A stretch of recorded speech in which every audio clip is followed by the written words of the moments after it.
الرحیم۔ ہم ماحول معاشرے میں دیکھتے ہیں کہ لوگ بہت گلہ کرتے ہیں اپنے دوستوں کا، اپنے ساتھ چلنے والوں کا گلہ کرتے ہیں، ہمارے ساتھ چلنے والے ٹھیک نہیں، ہمارے مصاحب ٹھیک نہیں، ہمارے دوست ٹھیک نہیں ہیں، فلاں نے فلاں موقع پہ اس نے غداری کی ہے جی، پتہ نہیں اس طرح کے بڑے بڑے لفظ بول دیتے ہیں جی، اس نے جفا کی ہے جی، وہ وفادار نہیں ہے۔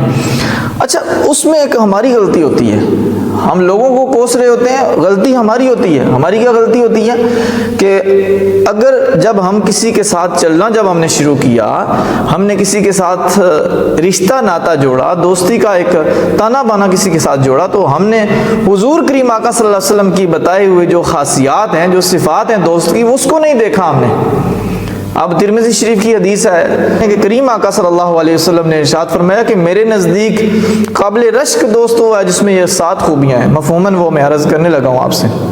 حضور کریم آقا صلی اللہ علیہ وسلم کا ارشاد ہے کہ میرے نزدیک قابل رشک وہ دوست ہے جس میں 7 خوبیاں ہیں۔ وہ 7 خوبیاں اگر ہم تلاش کر کے اس بندے کے ساتھ چلنا شروع کریں تو کبھی بھی ہم نا امید نہ ہوں گے، پریشان نہیں ہوں گے۔ وہ 7 خوبیاں کون سی ہیں؟ حضور نے فرمایا لمؤمن، وہ مومن ہو، یعنی جس کے ساتھ آپ کا ایک تعلق واسطہ بننے جا رہا ہے وہ مومن ہونا چاہیے۔ اور حضور نے ارشاد فرمایا کہ وہ خفیف الحاظ، وہ کم مال والا ہو، بہت کم مال رکھتا ہو، بہت زیادہ مالدار نہ ہو، لالچی نہ ہو۔ بلکہ ہم تو معاشرے میں دیکھتے ہیں کوئی مالدار بندے کے ساتھ ہمارا تانا بانا ہو، مالدار بندے کے ساتھ ہماری دعا سلام ہو، غریب بندے کے ساتھ بیٹھنا گوارا نہیں کرتے۔ حضور فرما رہے ہیں کم مال والا ہو، لالچ نہ کرنے والا ہو، مال اکٹھا نہ کرنے والا ہو، دنیا کی ہی فکر نہ کرنے والا ہو، وہ آخرت کی فکر رکھنے والا ہو۔ اور تیسری چیز حضور کریم آقا صلی اللہ علیہ وسلم نے ارشاد فرمایا ذو حظ من الصلاۃ، کثرت سے نماز پڑھنے والا ہو۔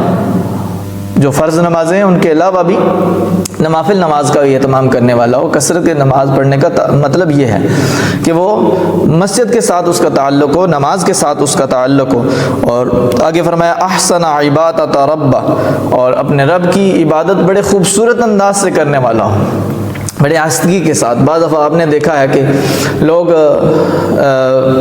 تیز تیز نماز پڑھتے ہیں، ان کی عبادت میں حسن نہیں ہوتا، اور قرآن پڑھ رہے ہیں تو قرآن پڑھنے میں حسن نہیں ہے، کوئی بھی عبادت کر رہے ہیں اس میں حسن نہیں ہے، تو وہ احسن عبادت کرنے والا بندہ ہونا چاہیے۔ اور آگے حضور کریم آقا صلی اللہ علیہ وسلم نے ارشاد فرمایا وَعَطَاهُ فِي السِّرِّ، اور تنہائی میں رب کی عبادت کرنے والا ہو، تنہائی میں اللہ کو یاد کرنے والا ہو۔ یہ نہیں کہ لوگوں میں تو وہ یاد کر رہا ہو۔ آپ نے بعض لوگوں کو دیکھا ہوگا کہ سامنے تو بڑے اچھے طریقے سے نماز پڑھ رہے ہوتے ہیں، لیکن جب وہ اکیلے میں ہوتے ہیں تو آپ اچانک اگر ان کو دیکھ لیں تو وہ جلدی جلدی نماز پڑھ رہے ہوتے ہیں، نماز کا اتنا اہتمام نہیں۔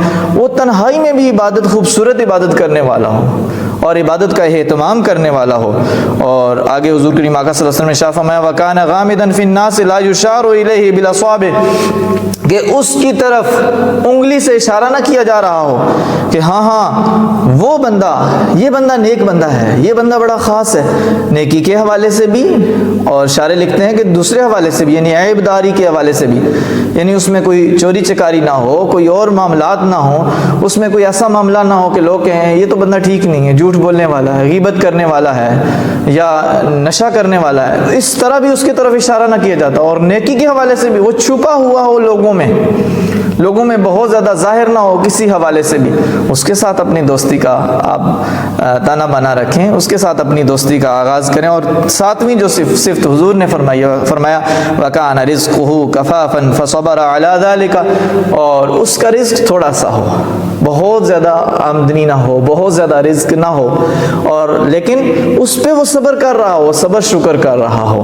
اور بعض دفعہ آپ نے لوگوں کو دیکھا ہے کہ آمدنی بھی ہوتی ہے اور بیچارے جب بھی ان سے پتہ کریں تو جی معاملات بڑے خراب ہیں، حالات بڑے خراب ہیں، اس طرح حالات کا یا معاملات کا وہ رونا نہ رو رہا ہو۔